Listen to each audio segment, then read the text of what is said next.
Salam, salam sejahtera bagi kita semua. Bapak Ibu Saudara-saudara, mari kita bersatu teduh, kita bersekutu dengan Tuhan dan mari kita mengawalinya dengan berdoa. Kita berdoa. Pujian dan syukur kami naikkan kepada Engkau, Allah pemelihara kehidupan kami, di mana kami hendak membaca, merenungkan firman Tuhan, urapi hati dan pikiran kami, mampukan kami mengerti, dan melalui firman-Mu kami disegarkan, dikuatkan. Di dalam nama Tuhan Yesus Kristus kami berdoa. Amin. Bapak Ibu Saudara-saudara, sahabat yang dikasihi oleh Tuhan Yesus Kristus, bacaan kita terdapat di dalam Matius 25 ayat 14 sampai ayat yang ke-30. Dan ayat yang menjadi sorotan firman Tuhan terdapat di dalam Matius 25 ayat yang ke-14. Bunyi firman Tuhan demikian. Sebab hal kerajaan sorga sama seperti seorang yang mau bepergian ke luar negeri, yang memanggil hamba-hambanya dan mempercayakan hartanya kepada mereka. Dari bacaan ini saya mau mengambil tema tanggung jawab para hamba. Bapak Ibu Saudara-saudara yang dikasihi oleh Tuhan Yesus Kristus, dipercayakan harta oleh tuannya adalah sebuah kehormatan yang sangat besar bagi seorang hamba. Ada 3 orang hamba yang dipercayakan harta oleh Tuhan mereka. Apa maksudnya perumpamaan ini? Hal ini menempatkan bahwa ketiga hamba itu sebagai orang kepercayaan sang Tuan untuk mengelola harta tuannya.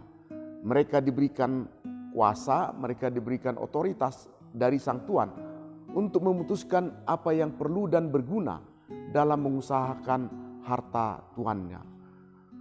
Oleh sebab itu maka dengan situasi ini mereka bukan lagi menjadi hamba biasa, tetapi menjadi wakil dari Tuan mereka.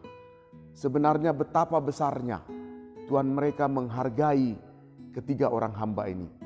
Meskipun ketiga orang itu dipercayakan Tuan dalam jumlah yang berbeda, tetapi setiap orang telah diangkat menjadi wakil kepercayaan untuk mengembangkan harta dari Tuan mereka. Tuan mereka memberikan penghargaan yang besar kepada ketiga orang hamba itu. Bapak Ibu Saudara-saudara, mendapat kepercayaan besar seperti itu tentunya seharusnya membuat para hamba itu takjub. Itu adalah sebuah kehormatan. Mereka seharusnya merasa bahwa mereka tidak layak karena mereka hanyalah seorang hamba dan mereka seharusnya mengerjakan apa yang telah dipercayakan kepada mereka dilakukan dengan tekun, dengan takut dan dengan gentar. Dari penjabaran kita bisa melihat kedua orang hamba yang pertama yang dipercayakan 5 talenta uang dan 2 talenta uang, mereka bersikap dengan penuh tanggung jawab. Kedua hamba itu sadar bahwa Tuan mereka mengambil risiko yang sangat besar ketika mempercayakan kepada mereka uangnya. Tuan itu meletakkan usahanya untuk maju atau untuk hancur di tangan para hamba-hamba ini. Tetapi hamba yang ketiga justru menghina kesempatan dan penghormatan yang diberikan oleh tuannya itu. Dia tidak gentar karena dia tidak menghormati tuannya sehingga kesempatan atau peluang yang diberikan oleh tuannya itu dianggap sepi oleh dirinya. Tindakan hamba itu bukan saja malas tetapi jahat. Mengapa jahat? Karena dia menganggap ada motivasi yang jahat dalam diri tuannya yang memberikan kepercayaan kepada dia.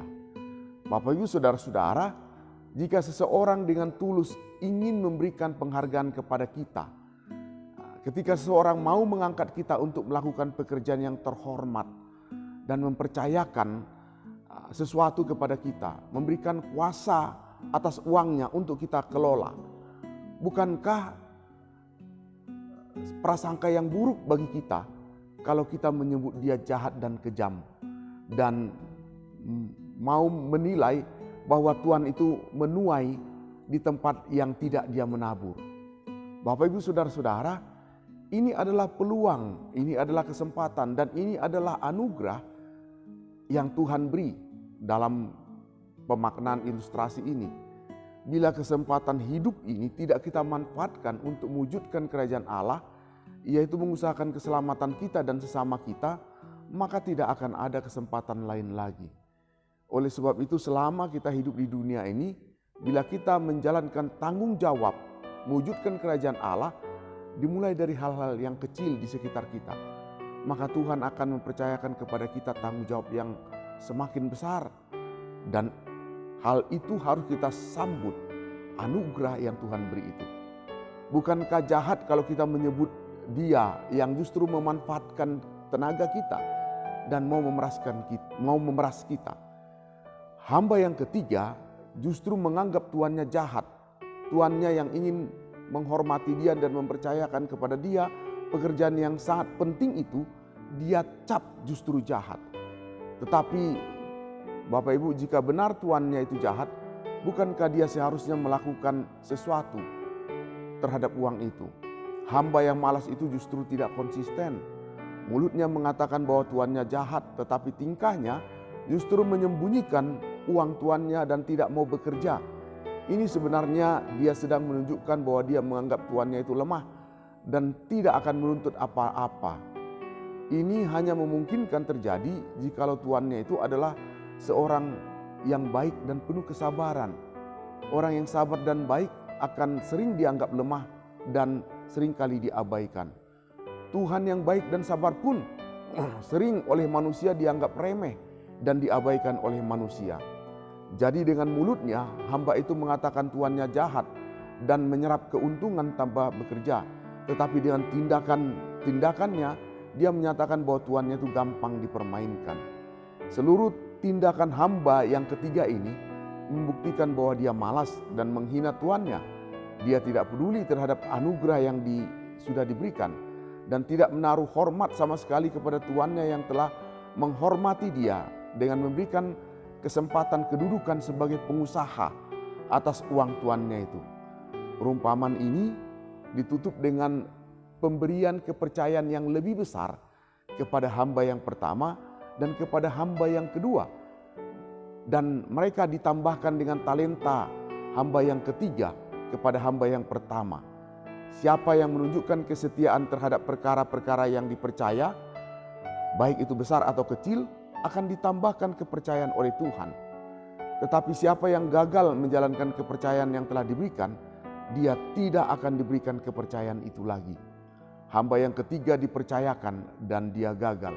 Hamba yang pertama diberikan kepercayaan dan dia setia.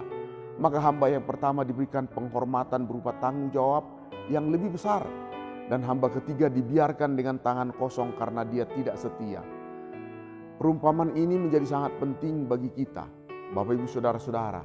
Jika Tuhan mempercayakan pekerjaan apapun bagi kita untuk melayani Dia, apakah kita telah sanggup untuk melihat pelayanan itu dengan benar, yaitu sebagai sebuah bentuk penghormatan yang Tuhan berikan kepada kita, di mana kita sama sekali seharusnya tidak layak untuk menerimanya. Tetapi ini adalah anugerah dan ini adalah kesempatan yang Tuhan beri. Ataukah kita mempunyai pandangan yang sama seperti hamba yang jahat itu? Kita menganggap bahwa Allah sedang menyusahkan kita dengan niat untuk menyerap tenaga kita, dengan niat untuk membuang usaha kita demi keuntungan dirinya. Tuhan tidak perlu kita. Tuhan sebenarnya tidak membutuhkan kita. Tetapi jika kita diberikan kepercayaan, maka itu adalah anugerah bagi kita. Tuhan rela mau memakai kita. Tuhan rela mau mempercayakan hartanya kepada kita sekalian untuk kita kelola. Jika Tuhan hanya ingin mendapatkan untung, apakah mungkin kemampuan kita dapat memuaskan Dia? Bukankah para malaikat di surga dapat melakukan apapun jauh lebih baik, jauh lebih banyak daripada kita? Hamba yang pertama dan kedua menyadari penghormatan yang diberikan Tuhan mereka. Itulah yang mendorong mereka untuk mengerjakan bagian mereka dengan setia. Mereka tidak mempersalahkan berapa besar kepercayaan itu diberikan. Fakta bahwa Tuhan mereka rela memberikan kepercayaan itu telah menjadi kekuatan yang cukup bagi mereka untuk menjalankan uang Tuhan mereka itu dengan giat hingga menghasilkan keuntungan. Kita yang diizinkan hidup sebagai umat, apakah kita sadar bahwa Tuhan pun sedang mempercayakan hartanya kepada kita saat ini? Saat ini di dalam kehidupan kita, Tuhan sedang memberikan kepercayaan kepada kita.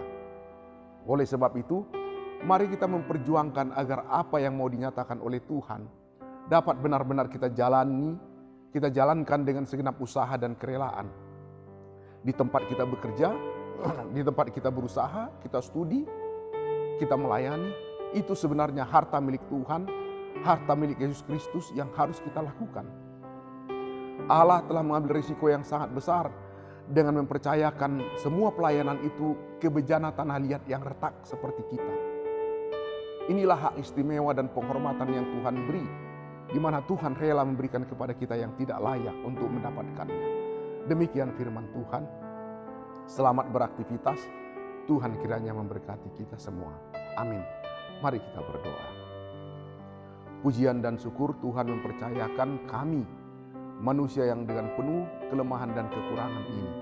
Tetapi Tuhan mempercayakan kepada kami menjadi alat Tuhan di muka bumi ini.